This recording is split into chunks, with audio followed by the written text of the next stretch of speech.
Okay, I want to welcome everybody to this webinar session. I'm Mike Beacom, the Forestry Specialist for the National Association of Conservation Districts. And today's webinar series is a joint effort with NACD and the National Association of State Foresters Forest Resource Management Committee. I should mention too, for anyone interested, you are eligible for post-approval for SAF continuing education credits. So you can go through their post-approval process for these webinars today if that interests you. This topic is one that is of interest to both of our organizations. Both NACD and NASF have explored issues related to supporting underserved landowners, and both of our organizations are part of the Joint Forestry Team along with the Forest Service and NRCS, and underserved landowner support is something that's one of the three subcommittees on the GFT's schedule for this year. And so I'm very excited with the speakers we have with this topic of assisting underserved landowners with clear title. Obtaining clear title can be labor intensive and a costly endeavor. And often underserved landowners need guidance navigating through that process. And so I'll introduce our two speakers. Marc Thomas is Director of Field Operations at Fort Valley State University-Cooperative Extension. Marc has extensive background in educational programming, having worked at Florida A&M with the Georgia Forestry Commission and Fort Valley State. In his current position, he's responsible for day-to-day activities of the County Operation Unit, including supervision of 13 county extension agents and program assistants. Marc served as a project director for the Landowners Initiative for Forestry Education Project. This project focused on the overall goal of increasing outreach, awareness, and technical assistance to minority and limited resource farmers and landowners in the areas of sustainable natural resource practices and effective estate planning. And also today, Kenneth Dunn, Forester for the Center for Heirs Property Preservation. Kenneth is a 2020 Masters of Forestry graduate from NC State University. He works for the Centers of Heirs Property Preservation, a nonprofit legal firm that works to resolve the legal issue known as heirs property for underserved populations in South Carolina. With experience in forestry economics and agroforestry, he provides management recommendations to his client to enhance the productivity and financial returns of his landowners. And so with that, I'm going to pass it off to Marc for his presentation. Mike, again, it's a pleasure being here. Thank you for the invitation to speak. Hopefully everyone can hear me okay. If not, let me know and I will do some adjustments on my volume. See all the thumbs up. So at this time, I'll share my screen and we will begin. Hopefully everyone can see that. As Mike indicated, I work at Fort Valley State, which is an 1890 land grant institution here in the state of Georgia. We've been working with primarily underserved audiences for many years, and the majority of the underserved audience that we work with here in this state of Georgia is the African-American population. I think this meeting is going to cover people from the Southeast, but at the same time, I believe it is also going across into other areas, into other states. So hopefully some of the tips and things that I discuss in this presentation will transcend into your audiences in your state that may vary from the population that we work with here. When Mike first extended me an invitation, it was to kind of give a historical perspective of where we were, how we kind of got to where we are today, and also share some tips and or strategies on if you're trying to work, communicate, partner with, collaborate with underserved audiences, some of the different strategies in terms of how to do that. In terms of information on clearing title, I'm going to leave all of that to my colleague, Mr. Dunn, who will be speaking on that, clearing title and the importance of clear title and how it may affect a person's ability to participate in the program. So with that going forward, I believe the way this is also structured, I will basically go through this presentation. I'm kind of an informal type of person. I believe we're holding questions until the end. But if I'll say this, if you just got a burning question, because if you're kind of like me, sometimes if you wait till the end, you may not remember exactly what it is, because sometimes presentation, the comments that are made spark questions at that time. So I have no problem being interrupted. If it's okay with Mike, it's okay with me. However, I don't want to interrupt the flow of the program. So we'll play it by ear. If you have any questions, either now or later, please feel free to ask me at any point in time. Thank you.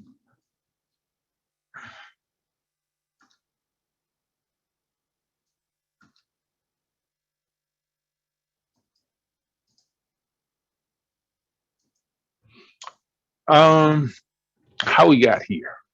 Pretty much in like I said, this historical perspective from African American standpoint, which is primarily the audience, underserved audience here in the state of Georgia that we work with. As you can see, I won't take the time to read most of that information. You all are capable of looking at and reading that. But that's just a historical perspective of where Black-owned farms were and how much was owned in the early part of this 19th century. Where are we today? In 2012, this is kind of a national perspective, which the other previous information showed as well across the landscape of the United States. This is also 2012 census data from the Ag Census.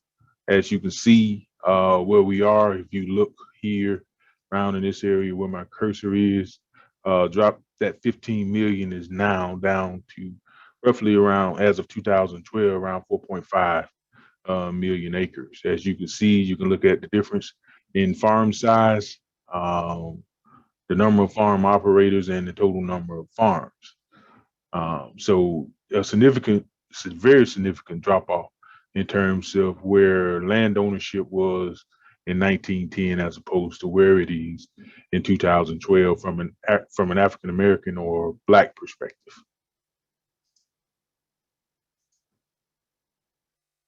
Now, I updated it with 2017 data and wanted to expand it since this goes beyond just say the audience of African Americans, just to give you some updates of where land ownership is across the board in the United States among kind of all groups. As you can see at the bottom, we have Black African Americans, white, Hispanic / Latino, Native American, Asian, and Native Hawaiian and Pacific Islanders.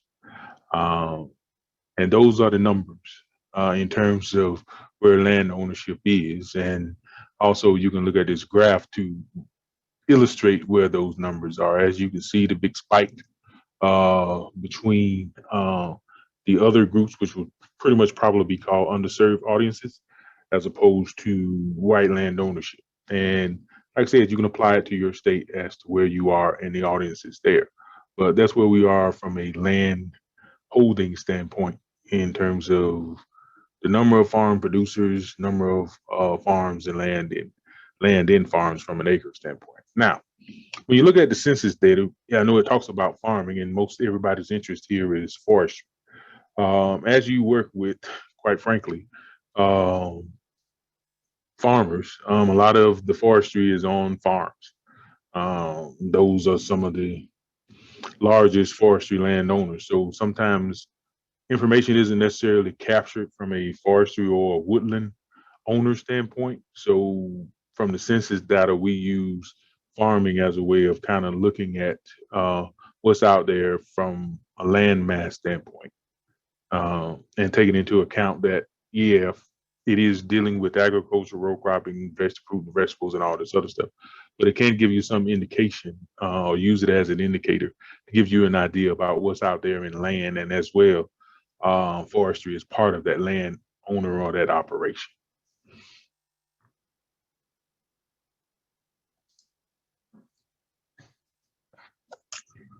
This is also a chart that we utilize, which kind of pulls from, which was in 2016. As you look at it, you know, the orange looking line here kind of gives you the number of Black farmers, and the blue line is just overall farmers. As you can imagine, quite when you look at it from a just an overall standpoint, the number of farmers and the number of people farming is on the decline. But you could also see that from an African-American standpoint, while it is a very, very, very small percentage, the number of Black farmers out there are increasing, at least based on as of 2016 and data that was looked at in 2016. And some of that, quite frankly, working in extension, one of the things that we could probably translate to that right now, you have a lot of individuals who may have resided in northern states who are retiring and now returning back to the land. And as they return back, what was once idle land that wasn't necessarily being utilized, now that is being utilized into at least a farming and or a forestry type operation. We have several individuals throughout our target area operation with individuals that are in those situations, people coming back to the South, coming back to their home place, and trying to get it back into production.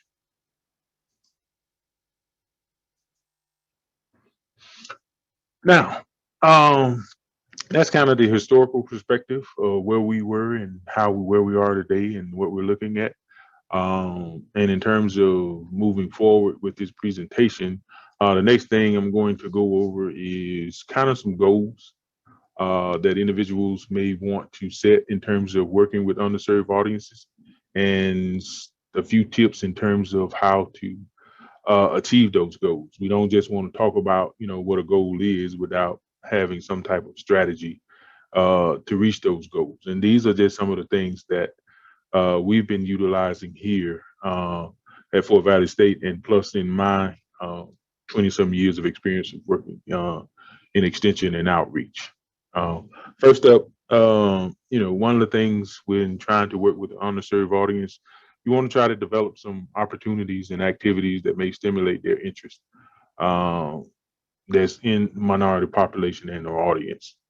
And that could include several different meetings that target minority landowners, or it may be not necessarily a group that is landowner in base. Because one of the things when you think about groups and gatherings of where people are, a makeup of people can include a lot of landowners. And sometimes we have to not be so traditional in terms of just thinking about, well, if it doesn't say landowner, then I don't necessarily need to be there or engage in that. I live in Macon, Georgia, and one of the things that we have there is a Pan-African festival. And a lot of different people, vendors, show up at the Pan-African Festival because agriculture, several of the people that are going to be there, whether they landowners, farmers, or just homeowners, whomever, it has a diverse population. So it doesn't necessarily always have to be the just main focus of the group. You can have a lot of success in just showing up at different events with people that are there as well. And one of the things is also being able to identify and work with some community-based organizations within your group. As you can imagine, naturally, one of the things that people always work with is churches, especially in the African-American community, is teaming up with the different denominations of churches and working with those groups in terms of bringing in information. We've done that quite a bit. We've had a lot of success. In fact, we've actually hosted meetings in churches as a meeting place and found that it sparked a tremendous difference in terms of the people who we were able to get to attend, as opposed to some other traditional places that we've hosted meetings at.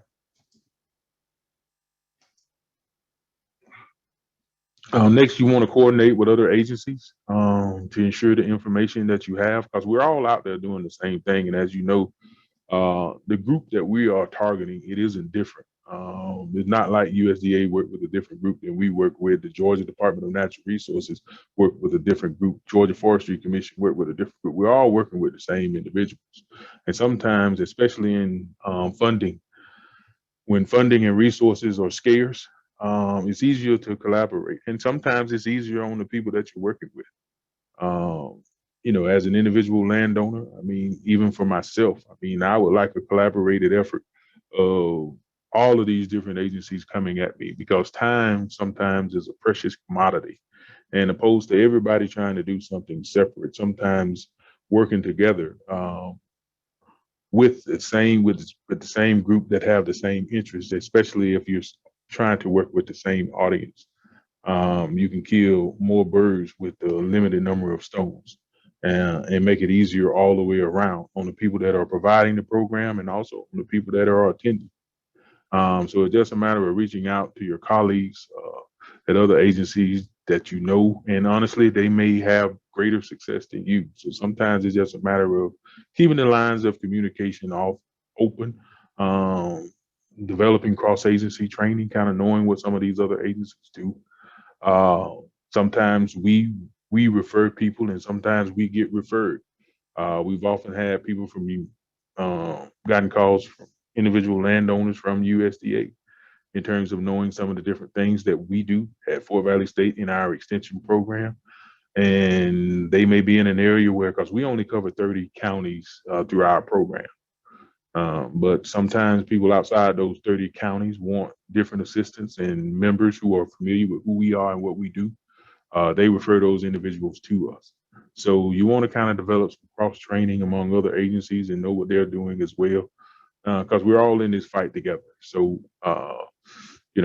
we want to work together. And like I said, we can kill more birds with a limited number of stones if we do that, and develop cross training programs and identify programs that, quite frankly, are of the same interests for the group that we were trying to work with.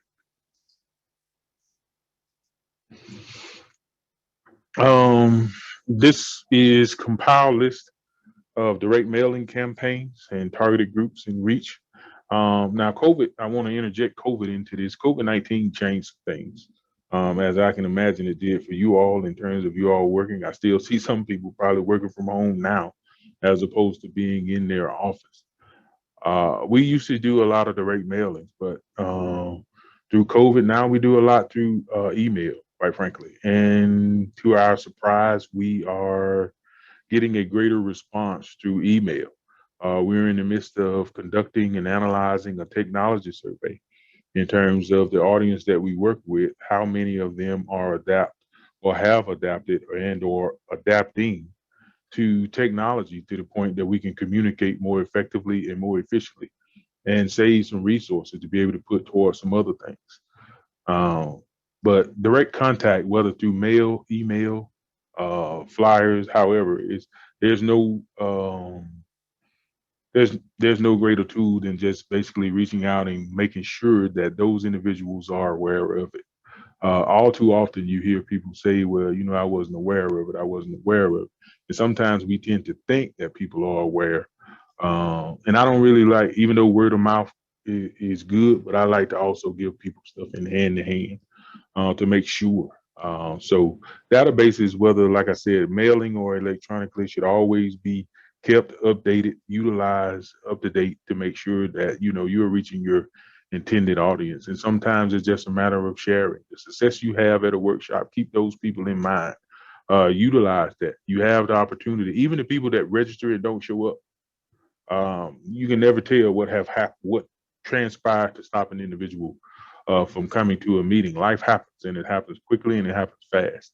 That doesn't mean that they don't want to still be a part of what it is you're doing and offering. They just may have not have made it at that particular day and time. So, keep it up. It works. It's a form of advertising. If y'all are like me, you get a lot of information just in your mail every day. We know they're utilizing trees just based on the marketing. And it works, because I've honestly bought some things that I didn't, or went to places that I didn't intend on going, but it was because they kept hammering away at me through sales papers and other things like that. So that's an effective way. And we have to be sometimes dogmatic about it. Continuously send it out, even if they don't show up. Continuously send it out until they basically just tell you, stop, take me off your mailing list. Don't send me more information. That's our approach, and that's our strategy. The other thing is to seek out publications that may be reaching out to your group of underserved audiences that you want to reach. There are always different publications that are out there in Georgia. There are several African-American publications. Some are statewide, some are regional. We try to utilize those as much as possible, and even through our publications. One of the things Mike mentioned in my bio, we had a life program, which was Landowner Initiative for Forestry Education. Sometimes I would partner with other agencies to utilize our network to send their information out. On one particular instance, since I remember, I contacted FSA about a publication that they wanted to send out. And I just asked them, I said, hey, do you mind if we basically take your information? And what I want to do is I want to send that information out up under our brand, meaning Fort Valley State. You all will get credit for it. We're not going to take any authorship, ownership, no intellectual property infringement, but we would like to rebrand it up under our brand of Fort Valley State and send that information out to see if we get a greater response, to see if people will listen to it more from us than say you. And sometimes that is what happens. Sometimes it's about people. They have their ways in terms of sometimes they may receive information differently depending on who's giving that information. And all of us are like that. So we try to employ different strategies to do different things. And sometimes that may be the key. If you're an agency that, quite frankly, haven't had a lot of success in working with a minority audience, and all of a sudden that group starts getting information from you, if they don't know what that is, how reluctant will they be to go along with it? And ask yourself, how reluctant would you be on information that's coming from a source that you are unfamiliar with, as opposed to another source that you are trusted with? So people are people in all kinds of ways. It's just a matter of trying different strategies to reach out to them and to make sure they understand, and to a certain extent gain a sense of trust that this is the information, this is beneficial to you, and we think that you can we want you to basically work and just open up the lines of communication to start a dialogue. So sometimes it's seeking out those publications, utilizing those publications. As you watch television, for example, the different stations have different advertisements. Some of the advertisements that you see on OWN, which is Oprah Winfrey's television station, going to be different than what you see on TNT and or ABC. And that's just what it is. I mean, sometimes people like to see a reflection of themselves when information is coming to them. So we have to take into account all of these strategies when we're sending information out to different audiences. I know sometimes we're limited by our funding, but in cases where we aren't, those are the different strategies and implementation things that we need to put in place to ensure that everybody sees it, getting it, and receiving it.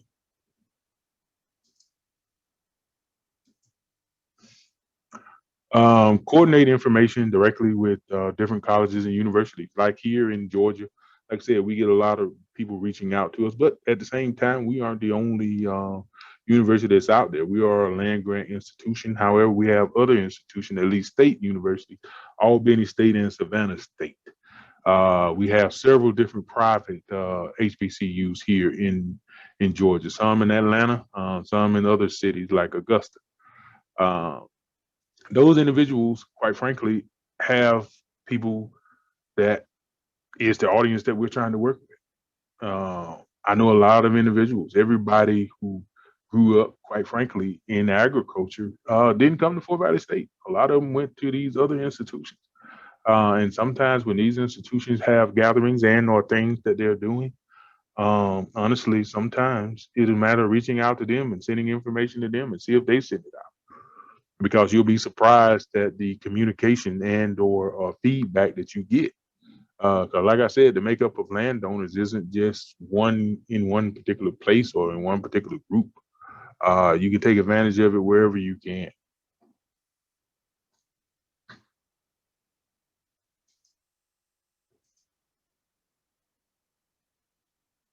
And I believe this may be closely to the last slide. You want to work within your own agency to develop training programs for staff and field personnel.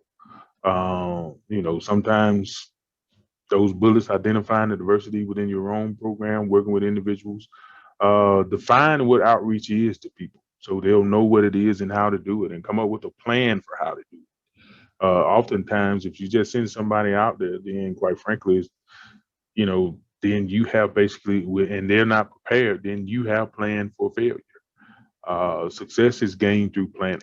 It works that way when we're working on any other effort or endeavor, and outreach to underserved audiences wouldn't be any different. There have to be some type of plan in place and an execution of that plan. And everybody needs to be on the same page and everybody needs to have the same understanding. And sometimes that's difficult. I remember growing up in elementary school, they used to do these different tests where they would line us up and they would tell one person something, whisper in their ear, and that person was responsible for telling it all the way down the line, and there's 15 of us. And quite frankly, it never made it past the fifth person before it changed.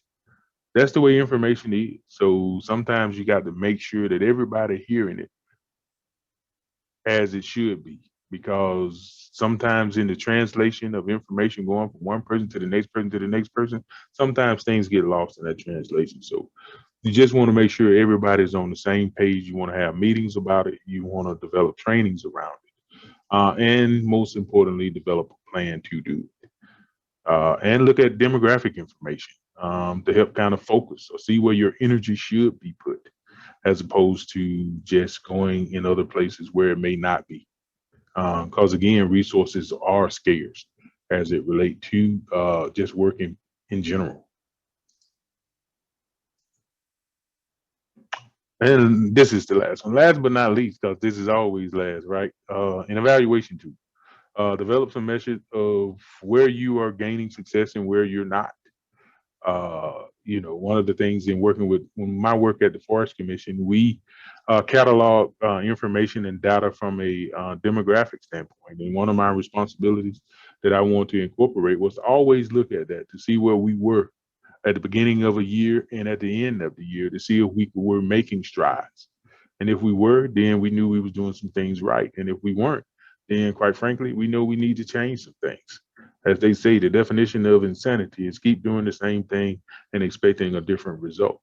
You're not going to get that.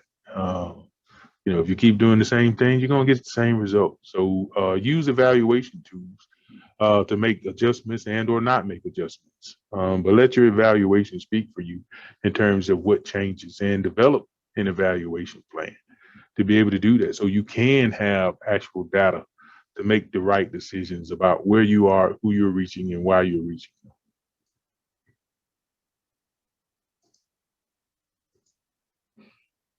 And that concludes my presentation. And Mike, I will turn it back over to you if there aren't any questions, or like I said, I can wait and address any questions at the end. I will be available here. So I will stop sharing my screen at this time. Thanks, Mark. And I think we'll just turn it over to Kenneth for his presentation. And then after that, we can have a Q&A. All right, sound good to me. All right, I'm guessing y'all can see my screen, right? Yes. All right, good to go, good to go. So like Mr. Mike said, I am KD, Kenneth Dunn, and I'm a very recent college graduate. Just got my master's last year. Man, it feels good, man, especially with COVID. It feels good. And I graduated probably from the best school in the country.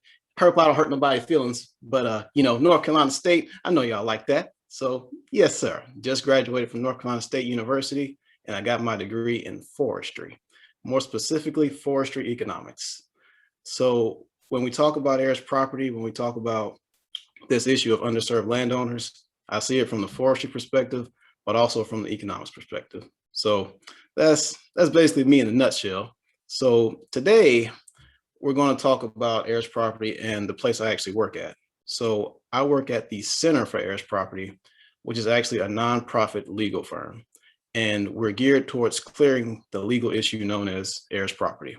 And the way we do that is that we have a legal team and a forestry team, and they put us all together under the same roof for the same sole purpose of clearing titles and making the land more productive. So that's basically what we do. We try to help clear title through the legal department and make land more productive through the forestry department. That's pretty much it. And I know this question is going to come up because I get it on every presentation. So I'm just going to say it right now. Everybody always asks, how did I get into forestry? Well, it's a long story, but I think I got some time. I'll tell you. So when I was younger, staying up in Durham, North Carolina, there's not a lot of woods, not a lot of trees, but I used to love to go to this little park not too far from my house. And it had a wooded area. It was really nice. Used to love going in the morning.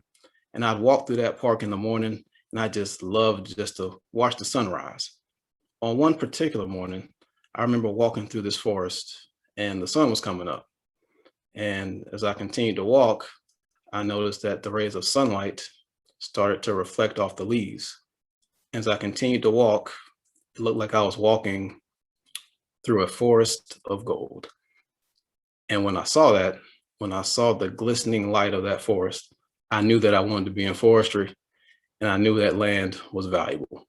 So that's basically how I got into forestry and eventually with the center. So that's just my little backstory. So it's pretty much me in a nutshell. So today, got a little agenda for you. Just going to talk about three things that will be done. So the first thing, what is heirs property? All right. The second thing we'll talk about, what are the challenges of it? Specifically, what are the challenges as they relate to forestry? And third, I'm going to tell you some possible solutions to actually fix those challenges that we all deal with. All right. So first thing, what is heirs property? Well, it's a very tricky subject to define, mainly because the subject or the actual definition changes from state to state. In other words, the definition of heirs property changes between North Carolina, South Carolina, Georgia, Florida, Alabama, changes slightly from state to state. Now, I'm not copping out. I'm just saying that it does change, and I'm being transparent with that. But if you need a formal, general definition of it, it's basically when someone dies without a will. A property owner dies without a will, and no legal action has been taken since they passed away. And that's pretty much what it is. I believe in South Carolina, you have about 10 years to do what's known as probate the estate, which means take some legal action against it before it becomes heirs property or the property of the heirs. So that's pretty much it. So for today's agenda, I got the first thing out the way. What is heirs property? When someone dies without a will and the proper legal action has not been taken. So I think you're good on that. All right. Second thing, what are the challenges of heirs property?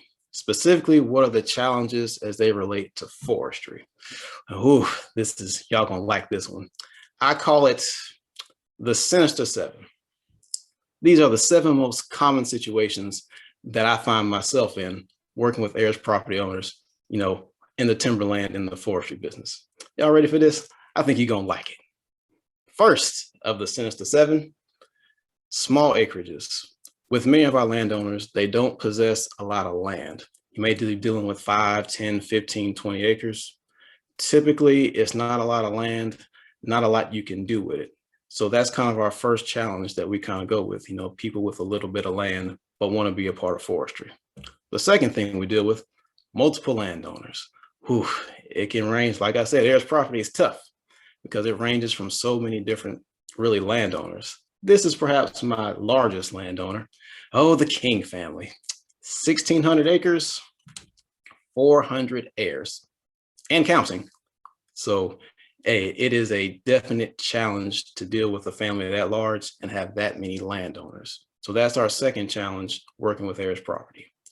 The third challenge, unsurveyed land. You see, many of our clients have no idea where their property is. And you see me finding an iron or an iron monument at that particular location. But for many of our clients, they have no idea where the legal boundaries of their property are. And if you don't know where the legal boundaries are, it's hard to get into forestry because you don't know if you're cutting across somebody's land and you don't know if you're planting across somebody's land.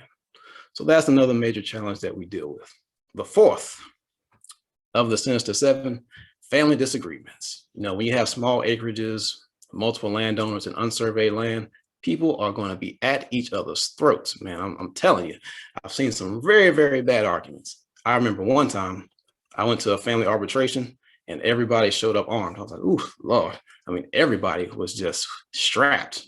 I was like, oof, they do not pay me enough for this, man. So that's another thing that we deal with, just family disagreements. That's the fourth most common situation, the fourth of the Sinister Seven that we actually deal with, with heirs property and with forestry.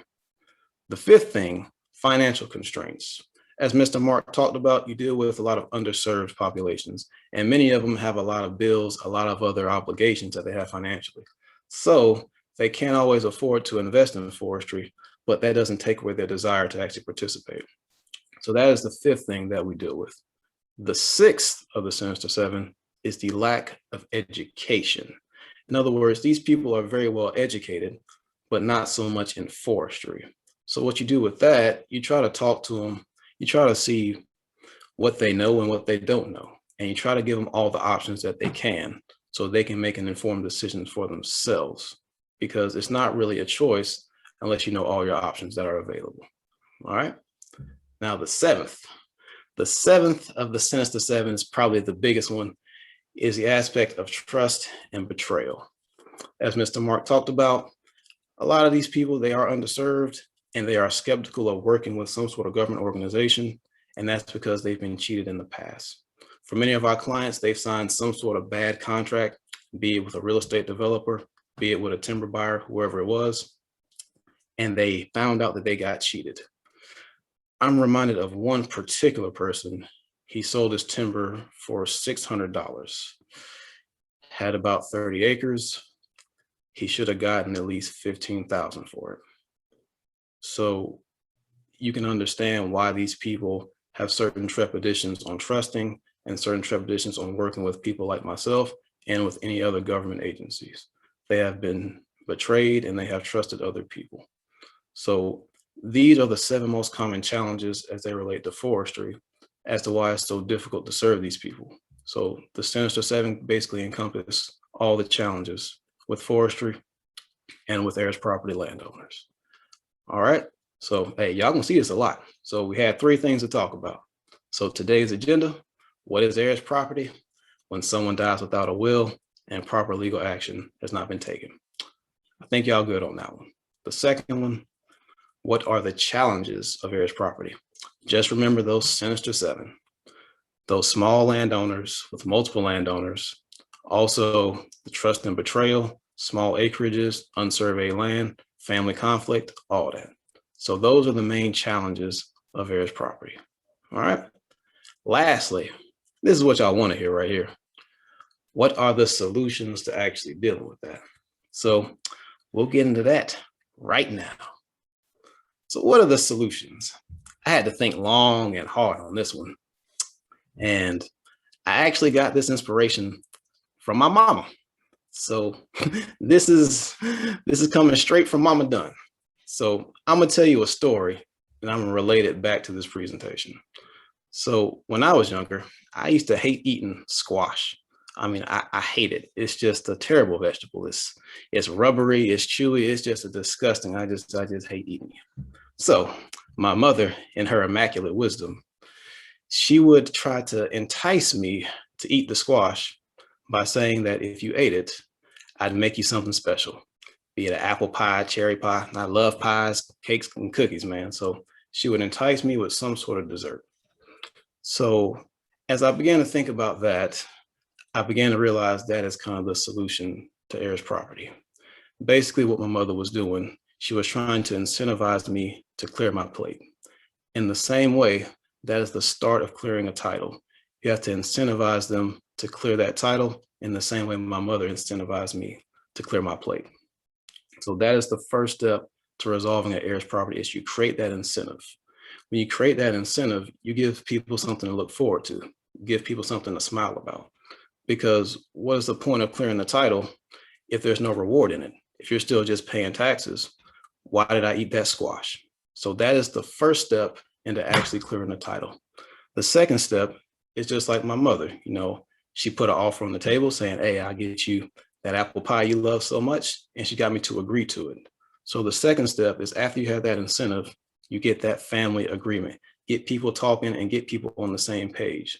When you do that, you make this process of probate, you make this process of clearing the title a lot easier because the whole family is on the same page. They're all trying to get a slice of that good old apple pie. All right. So that's the second step, First step, incentivize clearing the title. Second step, make sure the family agrees and get them to agree by creating that incentive. And the third step is getting them the proper legal assistance. We as foresters cannot clear the title. Only a lawyer, an attorney, or a judge can clear it. But you can incentivize the process of getting that title cleared by creating that incentive and by getting the family to agree. And in the next few minutes, Mr. Mike will actually post something in the chat, basically giving you legal resources throughout the state. So North Carolina, South Carolina, Alabama, Mississippi. These are some starting points that if you do have heirs property clients in those states that you can go to after you create that incentive and after you get that family agreement. So, hey, that's pretty much it. So, hey, I told y'all gonna see this again. Today's agenda. So what did we learn today? What is heirs property? When someone dies without a will and proper legal action has not been taken. Whoa. Second thing we talked about were the challenges of heirs property, more specifically as they relate to forestry. You know, those are those Sinister Seven that we talked about before. You know, the small acreages, you know, the family conflicts, the trust and betrayal, all that. Those are the challenges of heirs property as they relate to forestry. And the last thing we talked about was the solutions. And the solutions, just remember Kenny and his mama. In the same way my mother incentivized me to eat that squash, we had to incentivize our landowners to clear the title. After we have that incentive, we get them to agree, and then we point them in the right direction. So those are the solutions to heirs property. And that's going to pretty much wrap up my presentation. I just want to say thank you for everyone for listening. And I truly hope you learned something. And I truly hope you can make your landowners, if they do have heirs property, more productive. I guess what I'm trying to say is that by doing these solutions, we hope that your landowners can find that forest of gold. So once again, thank you all so much for listening to my presentation.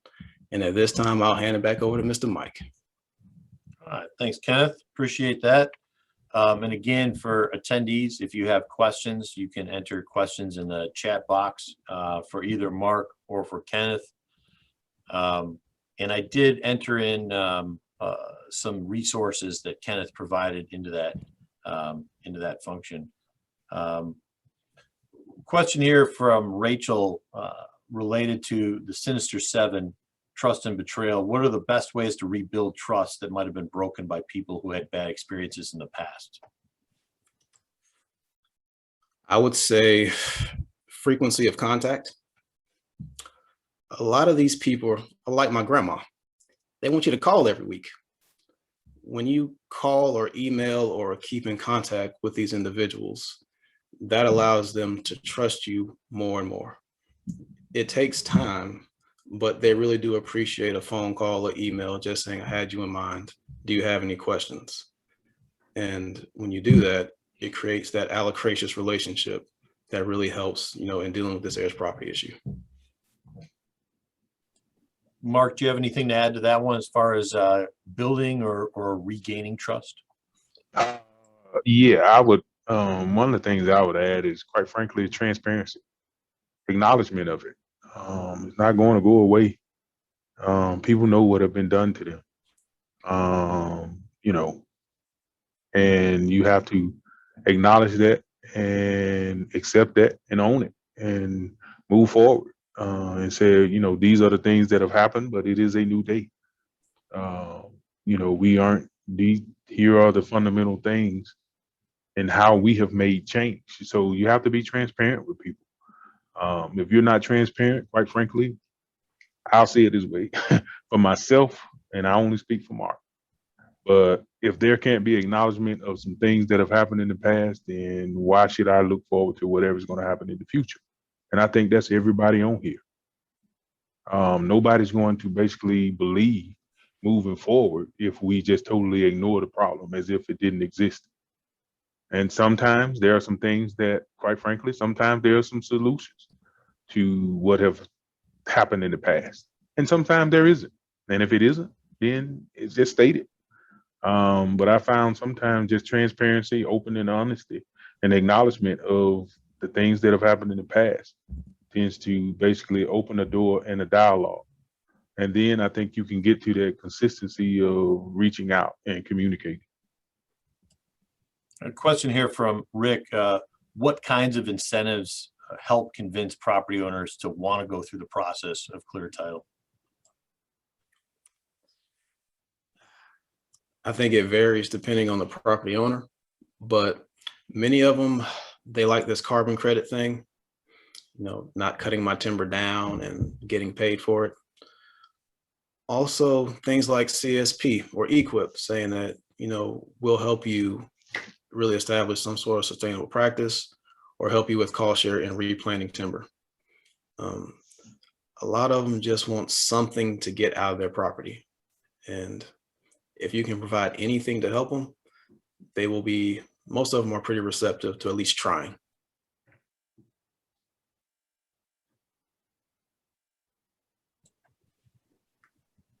Okay, other questions from attendees? Here's one from Linda Brownson. Are there obstacles particular to Georgia or North Carolina or South Carolina where you're at, Kenneth, in clearing title to a property? And then how much does this stretch from your awareness beyond the Southeast and South Central to other parts of the country?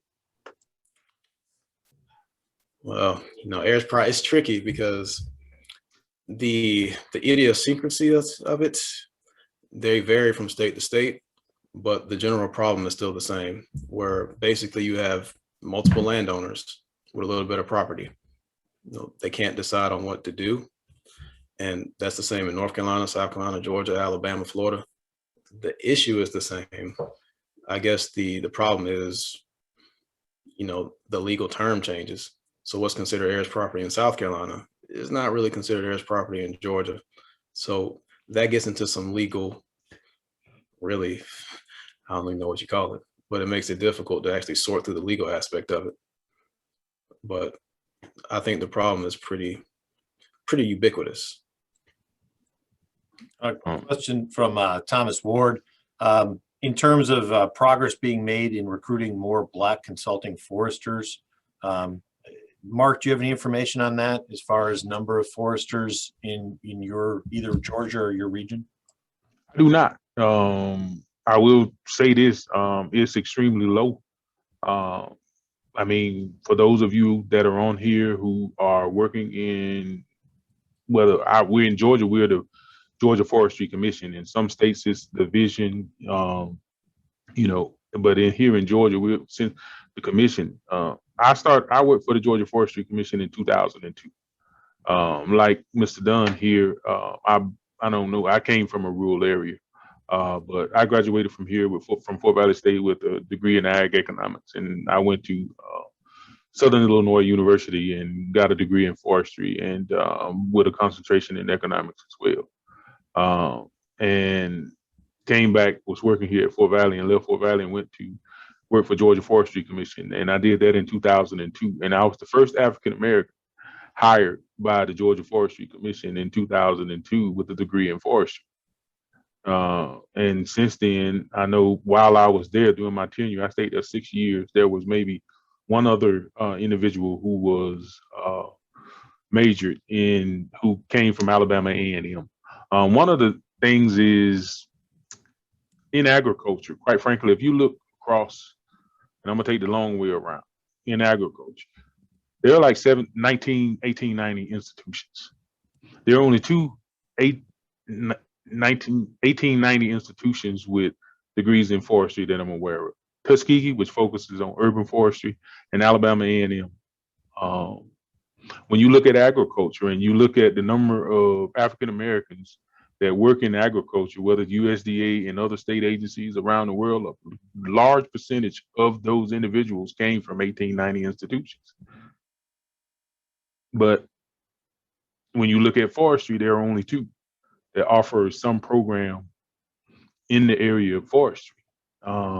So I think tremendous strides need to be made, whether it's 1890s and 1862s, working through some type of 2+2 program, 2+3 programs, to get more minorities engaged in forestry, especially at the schools that are centered and focused around agriculture and natural resources. But there aren't many. I don't know of a consulting forester here in the state of Georgia that is African American. I knew of a young lady that used to operate out of Alabama. But I don't know of many. Even in North Carolina, we had Victor Harris, who worked with North Carolina, but he left and started his own kind of private firm working with minority landowners across the South. But there weren't many in South Carolina, and I think Mr. Dunn can attest. And I heard him and Mr. Phillips speaking earlier. I wasn't on camera, but I was listening. Mr. Phillips, I think you're from South Carolina Forestry Commission, I believe. And it's hard. And quite frankly, like for Mr. Phillips, it's going to be hard to go out there and find someone to say hire if that pool is small. So somewhere the interest in education got to be met somewhere. So it's a lot of work and a lot of room for improvement. But quite frankly, there's just not a whole lot out there that major in forestry, that are involved in forestry and engaged in forestry. Now, why that is, that could be a whole slew of different reasons. But, in terms of going to school, where they're going to school. But I have noticed, like I said, there aren't many. Very good. Well, we're just about out of time on this one. I want to thank Marc and thank Kenneth for a really good webinar and something we can build on. And also mention that our next webinar in this series is at 2 Eastern, and that's covering taking the right approach to carbon messaging. So thank you everybody for attending this. This session will be on the YouTube channel probably sometime next week for sharing. Thank you. Thank you, Mike.